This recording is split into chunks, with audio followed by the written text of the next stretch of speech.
Today's budget will deliver on our promise of change. This week on The Sceptic, I speak to John O'Connell, Chief Executive of the TaxPayers Alliance, on Rachel Reeves' disastrous benefits budget. I think people are starting to see what Labour are doing as a profound attack on a British way of life. Labour don't like that you've got a pension. They don't like that there's agricultural land that's being passed down to the next generations. They just don't like that sense that they're not in control. And so that idea that they can control people by taking their money, people can feel it and they can see it.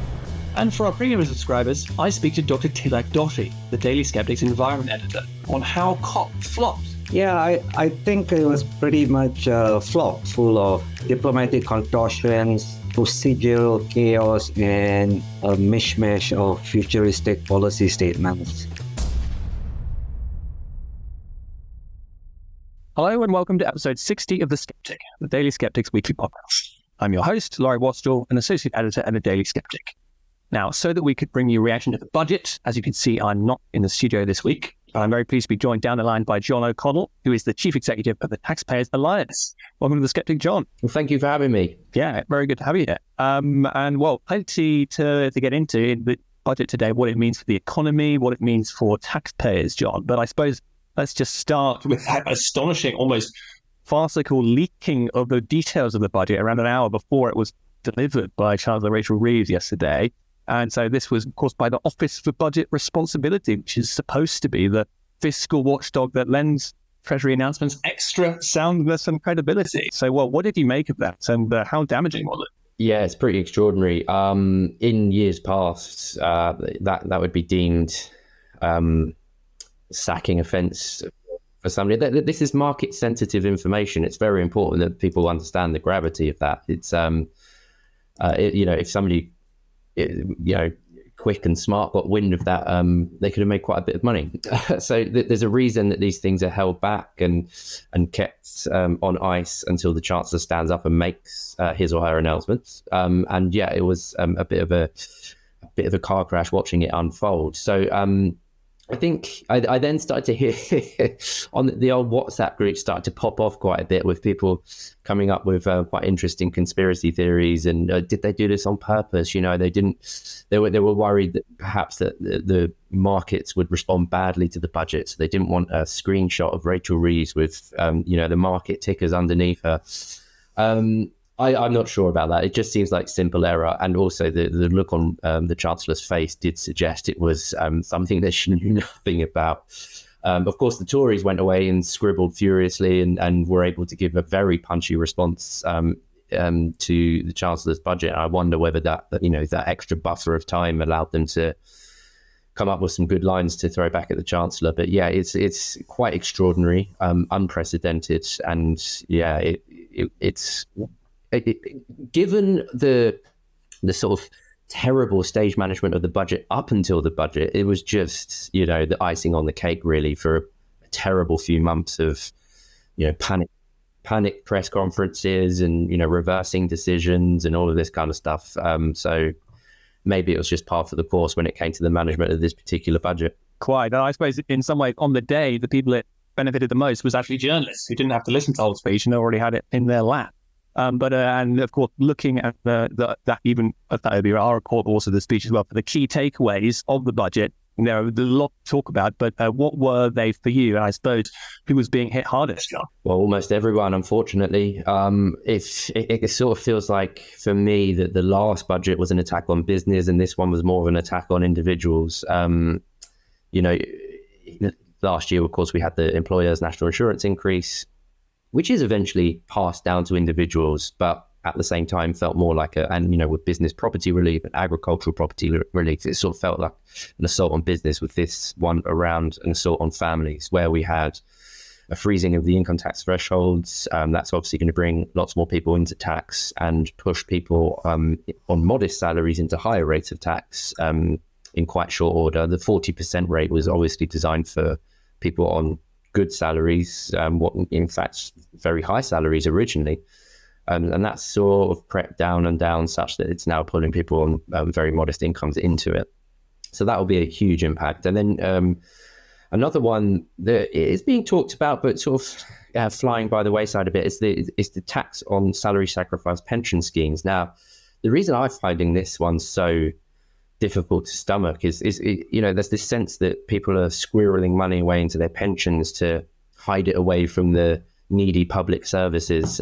Is anything but. The reason that lots of people in what you'd call the sort of, I suppose, the young professional category are sacrificing their salaries into pensions is because of the tax and benefit scheme as it stands already is forcing them to do so. When somebody starts to earn £100,000, there is a cliff edge there where between 100 and around 125,000, your personal allowance is withdrawn. So your marginal tax rate between 100 and 125,000 is actually somewhere around as above 60%.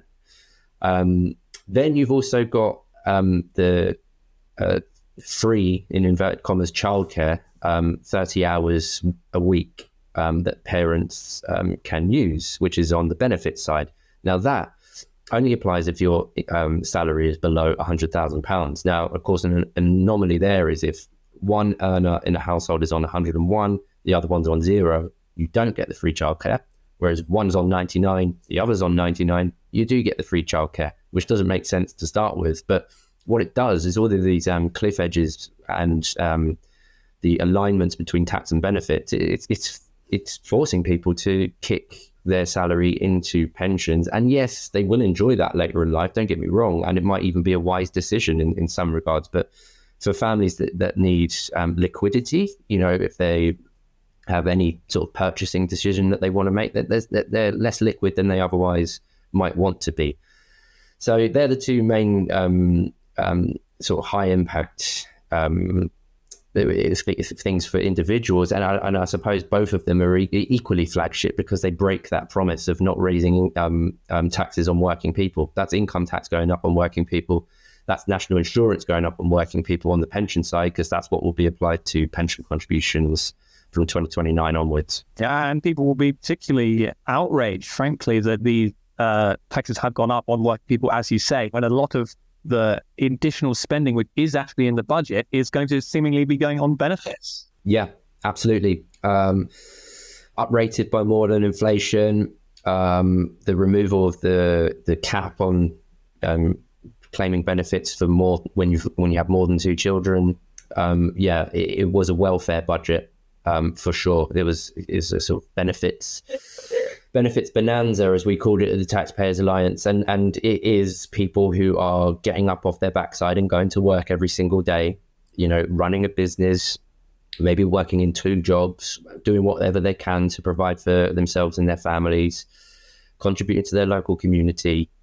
They're the ones that are paying for all of this. And what I found really interesting yesterday was just how aggressive the leader of the opposition, Kemi Badenoch, was in response to the budget, in a good way. I thought it was an excellent response to the budget, and I thought particularly impressive. She didn't do this mealy mouth thing that politicians constantly do, which is, of course, we need to remember that some people suffer, and then give a terrible answer. She just went straight for, no, this is about working taxpayers, functioning businesses, funding an ever-increasing welfare state. And she was quite forthright in that, and I appreciated that fresh approach, actually. And I think it's something that people outside of politics feel very viscerally. The TPA does lots of work around the country, so I'm constantly going to see businesses, supporters, activists, all of this kind of thing. And the anger with which people talk about how they're funding an ever bigger welfare state is palpable. And it was refreshing to see a politician channel it for once, rather than sort of tiptoe around it. But yeah, this was definitely a welfare budget.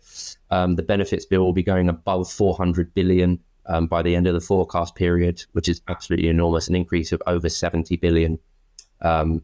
These are just mind-boggling numbers. And again, we are talking about huge spikes in claimants on quite often spurious mental health grounds. Very unprovable. There's no face-to-face assessment. Even GPs are signing off people from their jobs for extended periods of time. So what we're seeing is a huge explosion in those kind of nebulous claims. So some robust actions needed on that. But unfortunately, we went completely the other way yesterday. And it was clearly a sop to the backbenchers, of whom they lost control back when they were trying to bring the welfare bill under control. but they lost control of the backbenchers back then, and they were clearly in the driving seat yesterday. You heard the cheers when the announcement on the removal of the two-child benefit cap was announced. If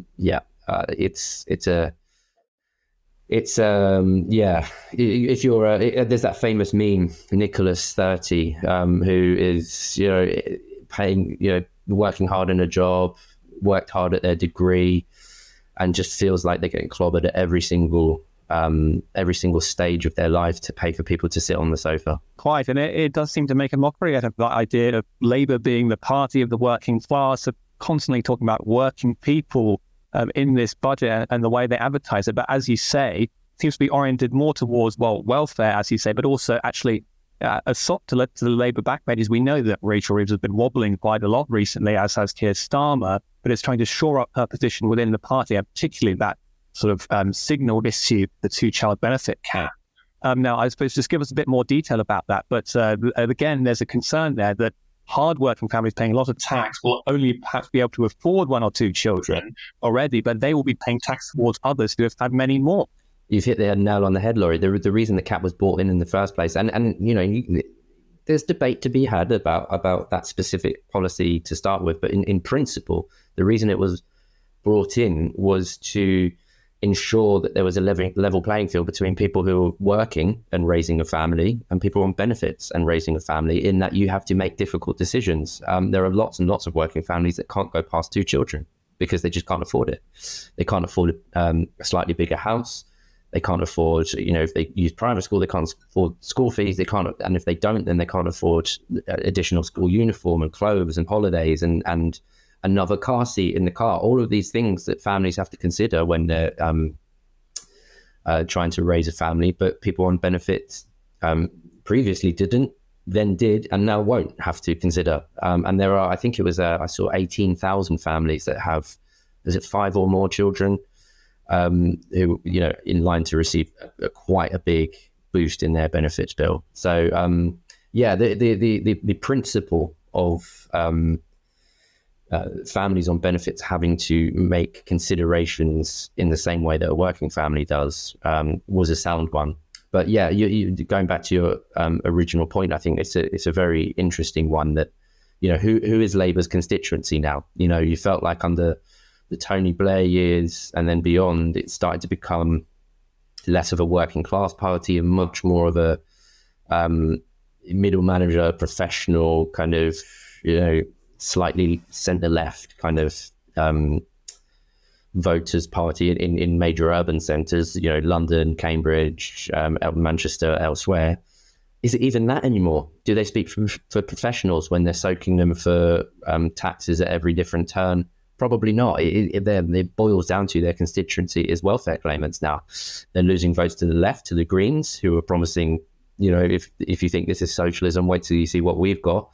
They're losing votes to the right, to Reform, because they refuse to get to grips with immigration beyond a few sound bites, such as smash the gangs. So they're losing votes all over the place. And it's a very strange phenomenon because they've got still a majority of historic proportions. So it's very, very novel to see a party who've won so successfully to be this bad, this quickly. And if an election was held tomorrow, you'd argue that they wouldn't get in. The only way they would claw their way in would be in some coalition with the Greens, the Lib Dems, and maybe a few others. Yeah, and you mentioned Reform there and the difficulty Labour has on the immigration issue in particular, and a lot of what they're trying to do is really more just sound bites. Is this two-child benefit cap removal a potential vulnerability here? Because, of course, as we know, a lot of those with larger families will actually be foreign nationals. Is that something that you expect Reform will be attacking them on? Perhaps, although if I remember correctly, maybe they've changed tax since, but I do remember Reform supporting the removal of the two-child benefit cap. I think from their position, I think they were looking at countries like Hungary, who had used the tax and benefit system to reasonable effect to encourage people to have more children. And there is a demographic crisis, et cetera, et cetera. So I assume that was their original kind of rationality for supporting that removal. Whether they still support it, I don't know, but that has to be a consideration. That has to be a consideration when we've got families who aren't necessarily British nationals, who have very large families. They're given social housing straight away. They are put straight onto benefits. And now it's going to be sort of open season on even more benefits and cementing the current problem that we currently have, rather than starting to try to unpick it, which is what we'd all like to see. Quite. And so with the budget more broadly then, of course, many of these taxes, they've been earmarked in, and the markets seem to have reacted fairly well to them overall, in that the fiscal situation is going to be consolidated, but they've been earmarked for later in the Parliament, while actual spending is set to rise a bit earlier. Is this a situation of spend now, tax later? And are they actually going to be serious about bringing in these taxes later on, close to an election? No, it's a very good point. The staging is quite interesting. It leaves the door open for them to say, we don't actually have to do this after all. And they'll be able to paint them as almost tax cuts, even though they're not really, because they're just tax rises that were not introduced. But they can paint them as tax cuts in the run up to the next election if they decide not to go ahead with them. So that is a possibility. But they lack the creativity, the vision to enact proper reform. And until they act proper reform on the tax side and on the public service side, there is no way that they can increase spending in that way without increased borrowing or higher taxes. It's just simple mathematics. So I would anticipate that they would feel that they had to go ahead with them because of the amount of extra spending that they've promised. The way that you can get spending down is to reform public services and to particularly welfare, particularly healthcare, particularly adult social care. The three big sort of spending challenges we have. But they obviously, in the run to this budget, we can see they lack the imagination to even consider it. All we saw were, how do we tweak the tax levers to try and pay for more spending? That's all we saw in the run up. So the market's responding neutrally, I suppose. 10-year gilts this morning don't look particularly good, but they haven't for a while. But then markets responding neutrally. Everybody kind of knew what was going to happen in the budget, even before the OBR's blunder. It was trailed so much that taxes were going up in one way, shape or form. And they even announced some of the measures before the budget. I know it's a micro issue, but an important one nonetheless. The milkshake tax was announced formally by the health secretary a few days before. So markets have probably priced all of this in. So the lack of movement in one direction or another is probably due to the fact that, well, we all knew what was happening because it's been going on all summer. And to get into that a little more then, what do you make of this relatively novel strategy of doing all this kite flying? I mean, it's been criticised as talking down the country before the budget and creating all this uncertainty. I mean, is this the right approach, really? No, awful. It freezes economic activity. We've spoken to numerous businesses who said we're just not going to do anything until we find out what's going on. It's government by media management. It's more of the same that we've seen over the last 2 decades. It's all about what the response is like, as opposed to how is it going to actually improve the country. How is it going to improve economic growth? How is it going to deliver better lives and prosperity for families and businesses? It's not about any of that anymore. It's just government by media management. Bad media management, I've got to say, but government by media management nonetheless. It then starts to feed into these ideas that the OBR isn't fit for purpose, because it becomes a plaything of politicians to say, oh, we've actually found some more headroom, and it all becomes a bit of a game, really. A numbers game. And if you can make the numbers on the spreadsheet add up, then you're fine, as opposed to how does it affect you and I? How does it affect our neighbours down the road? How does it affect the businesses in my local town here in Norfolk where I'm sat? They don't seem to care about that. It's whether the numbers add up on the spreadsheet and whether they can get positive responses on social media and all the rest of it. So it feeds into that idea of whether the OBR should be abolished, even whether the budget itself should be abolished. It's become basically theatre, extremely damaging theatre. It happens too often. And then we get emergency budgets and autumn statements and spending reviews, and the whole thing feels like a more of a sort of orchestrated kind of play than it is to do with long-term visions for economic growth, which is what the country obviously desperately needs. Quite. And so we spoke a bit about markets there and the gilt yields. I know that the Taxpayers Alliance is very concerned in particular about the debt and the debt interest and the amount we're paying. I suppose illustrate for us a little bit just how much of a problem that is. But I suppose would there have been an argument to be more hawkish right away simply to get those yields down so we weren't paying so much interest? Well, there's a way that you can get rid of or you can reduce the debt burden, and that's inflation. And that's what politicians tend to like to do, even though voters absolutely hate inflation, and rightly so. You can inflate away the debt. Another way is through economic growth, because we do measure debt as a proportion of GDP. Well, you don't just have to cut the debt per se. You can grow the economy and make it less of a problem, because as a percent of GDP, it's less of a problem. So they seem to be taking the inflation route, to be honest. They should have, of course, be taking much more drastic action on spending. I think this is the root of all evil in Westminster. Well, all evil, most evil in Westminster at the moment, particularly on the fiscal and economic side, is that there's a general consensus. It's starting to change, I've got to say, but in general, there's a consensus that people this is how much we spend. We just need a way to pay for it. And anybody who says, well, how about you reduce spending? You're sort of seen as sort of, oh, that's a bit outlandish. But, we've obviously been banging that drum for years that they're spending too much money. What are they spending it on? Is it being spent efficiently? Why can't we reform public services, et cetera, et cetera? Answering those first principle questions rather than, okay, how are we just going to whack everybody for more tax to pay for it? So, of course, we think that there should have been much more drastic action to address that. And the huge problem with the debt in the immediate term is the debt interest, which is now above £100 billion a year. And that's less money for public services. It's less money for tax cuts, which we would like to see also. But that's an enormous amount of money. It's probably approaching somewhere. It's not quite 10%, but it's not getting far off 10% of public spending. So these are enormous bills that we've got to pay year on year just to service the debt. Now, of course, part of the reason is because a higher proportion of our debt is index linked than other countries. And that was a deliberate choice in the early 1980s to try and get inflation under control. But now we've got high debt interest. And yesterday's Red Book showed that inflation is actually going to be higher than originally forecast. Of those two choices to deal with the debt, it seems we're very much going with inflation rather than economic growth.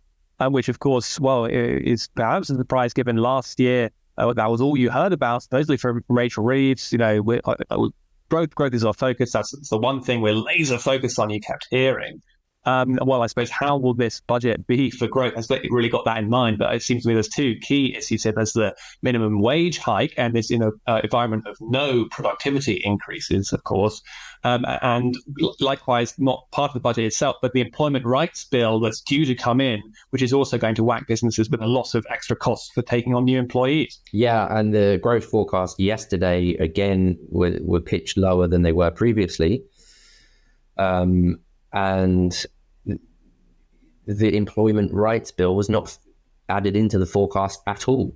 So if growth forecasts are coming down, then you throw that into the mix, it's going to have an even more deleterious effect. The minimum wage is something that's coming up more and more now. And my background is my family were in the pub business, and the pub is very much a good sort of case study for employing young people. You employ young people on temporary contracts quite often. When people come home for Christmas from university, they get their first job, they learn discipline, how to be part of a team, how to turn up on time, all of these basic things, social skills, all of that kind of good stuff, and they're all being priced out of it.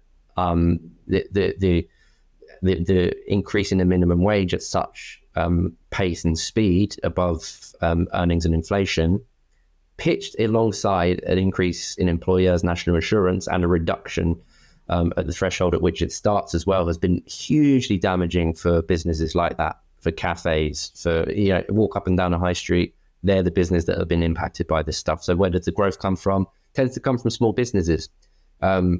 large businesses all well and good, but they don't really drive growth in the same way because they're quite sort of slow and bureaucratic, but doing important jobs or whatever. But the growth really and dynamic growth comes from small, innovative businesses that move at speed and scale, and they're the ones that are being hit by all of this stuff. So the minimum wage is coming in much more as a huge factor.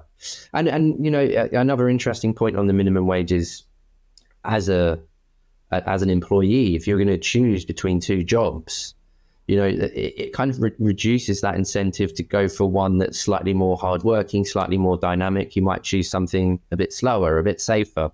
So it kind of kills that on enterprise on the employee side as well. So it's become hugely damaging. And what needs to be done with the minimum wage? It's here now.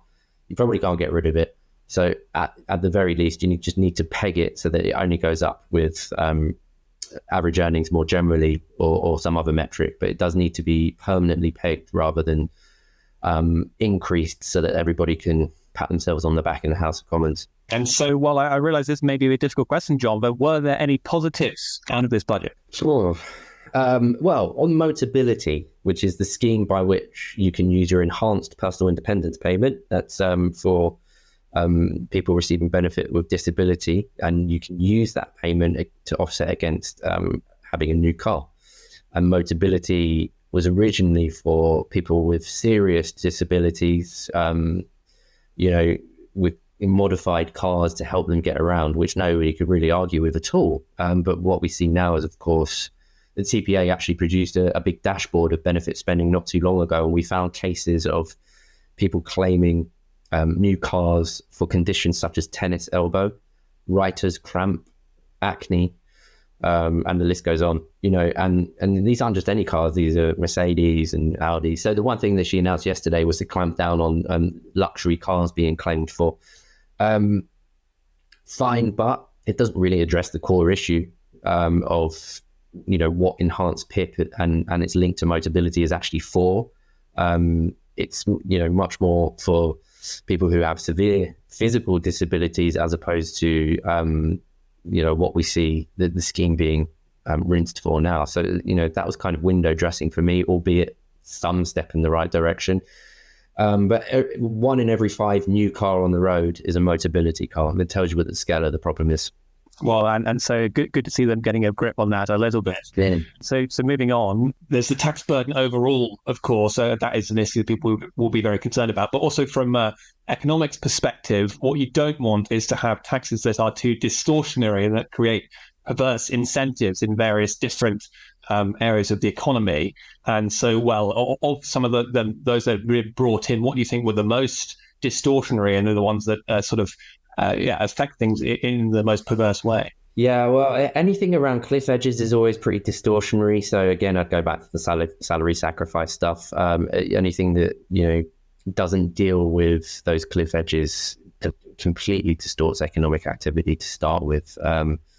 So that's one, and then you've got the so-called mansion tax, which is an increase. They're using council tax ban to increase to implement an annual charge for homes above 2 million, and then a graduated rate that goes up for a home above 5 million. Now, what was the issue there? There is a point to be made there that actually there are people who are quite wealthy, live in very nice houses, that pay the same council tax as somebody in a flat in Blackpool. That is the case. That does happen. Is that a problem? If so, how does one fix it? You don't do it this way. What's going to happen, of course, is if you have a cliff edge at 2 million, you might see a lot of houses being sold for 1.99 million rather than 2. Same at the 5 million mark. So cliff edges create that distortionary effect.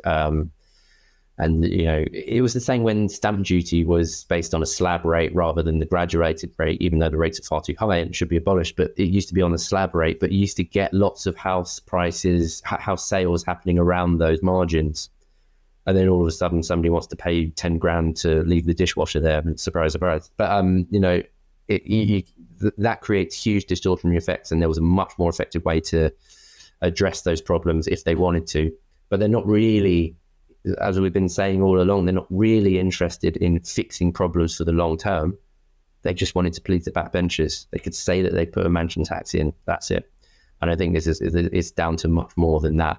But the economic effects are going to be pretty distortionary. Yeah, and in terms of almost class war style policies like a mansion tax, it's interesting because, of course, we've heard for a while that politics has moved on from left and right a bit. There's been a realignment on various issues, but it does seem in a way that we're coming back to those quite basic economic arguments of the late 20th century. In that you have the right saying, well, we need to be more fiscally conservative, and you have the left saying we're for more spending. I mean, is it a sort of reversion to type in that way? Sort of. There's yes buts within that. I think immigration's a key point in there. I'd say that fiscal liberals of years gone by have been a bit more relaxed about immigration because they were bought into this idea that it somehow stimulated economic growth in ways in which it wasn't doing at all. GDP per capita was overlooked for the overall number of GDP. So there are nuances within that, but I think there's also another element to this, which is a kind of I think people are starting to see what Labour are doing as a profound attack on a British way of life. So there's a sort of patriotic national kind of element to this, which is to say that somebody who lives in rural or small town Britain could probably go about their life without engaging all that much with the state.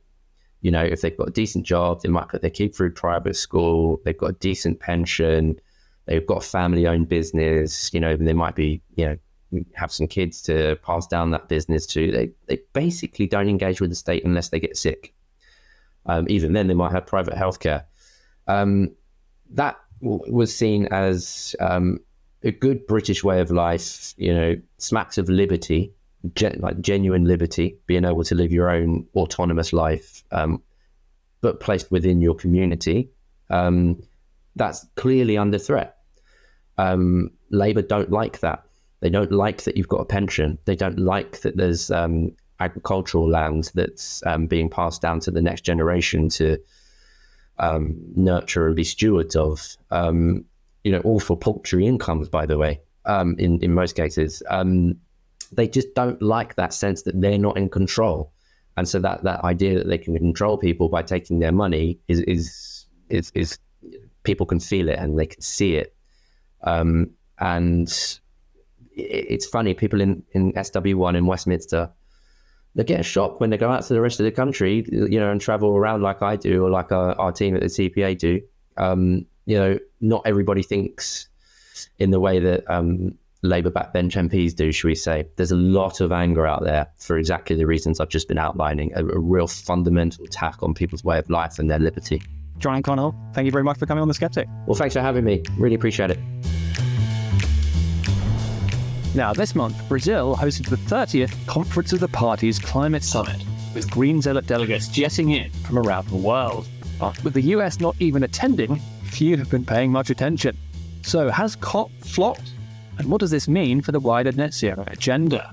Well, to discuss that, I'm very pleased to welcome Dr. Tilak Doshi, who's the Daily Sceptic's energy editor. Welcome, Tilak. Thank you, Laurie. Glad to be here. Yeah, good to have you here. So plenty to get into today, but of course it's been COP number 30 in Brazil, in the middle of a rainforest, in fact. And well, you've written about that this week. You've described it as Trump's Eisenhower moment. So tell us a bit about that, I suppose, but also just give us an idea of, well, how did COP go this year? Was anyone listening? Yeah, I think it was pretty much a flop, as some people have termed it, the COP flop. And it seems that Trump made more of an impact by his absence rather than his presence. The fact that the largest financial donor to most global initiatives is missing from action took a lot of wind out of the COP sail.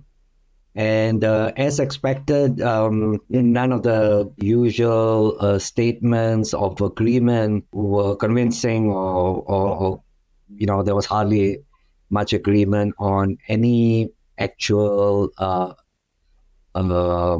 decision to do anything really. It was pretty much kicking the ball down in the long grass. Even the mass media couldn't paper over the cracks.